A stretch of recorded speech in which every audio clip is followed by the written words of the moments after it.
आपण योग्य वेळी पुराव्यानिशी उत्तर देणार असल्याचं गृहराज्यमंत्री योगेश कदम यांनी म्हटलेलं आहे। गृहराज्यमंत्री योगेश कदमांच्या मातोश्री ज्योती रामदास कदम यांच्या नावे मुंबईमध्ये डान्स बारचं परमिट असल्याचा थेट आरोप शिवसेना उद्धव बाळासाहेब ठाकरे पक्षाचे आमदार अनिल परबांनी सभागृहात केला होता।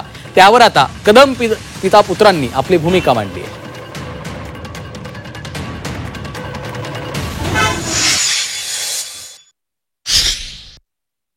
त्या स्टेटमेंटमध्ये हे लिहिलेलं आहे की हे परमिट जे आहे हे ज्योती रामदास कदम माझ्या माहितीप्रमाणे गृहराज्य मंत्र्यांच्या मातोश्री आहेत। कॉन्फ्लिक्ट ऑफ इंटरेस्ट, आता या कॉन्फ्लिक्ट ऑफ इंटरेस्ट जो मी सविस्तर सांगू इच्छितो की एखादा मंत्री आपल्या खात्याचा पदभार सांभाळत असताना त्या खात्याशी संबंधित असलेला व्यवसाय करू शकतो का, हा कॉन्फ्लिक्ट ऑफ इंटरेस्टचा विषय।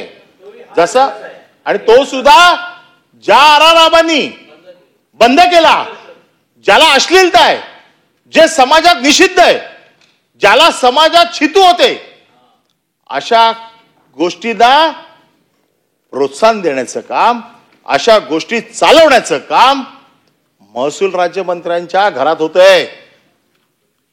काय चाललंय महाराष्ट्रात?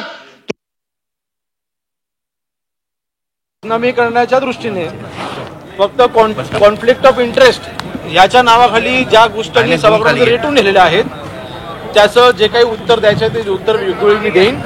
आणि त्यांच्या आरोपावरती आज ते राजीनाम्याची मागणी करतायत। ठीक आहे, विरोधी पक्षामध्ये आहेत, एखादा कुठला तरी विषय रेटून धरायचा आणि त्याच्यावरती राजीनामा मागायचा ही त्यांची आता कार्यपद्धती झालेली आहे।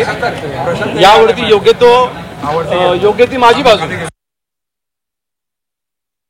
विधान परिषदेमध्ये अनिल कायदे पंडित स्वतःला संबंधावे यांनी सभागृहामध्ये चुकीचे नियम दाखवून अर्धवट माहिती देऊन सभागृहाची दिशाभूल करून माझ्या पत्नीची आणि माझ्या मुलाची बदनामी करण्याचं काम केलेलं आहे।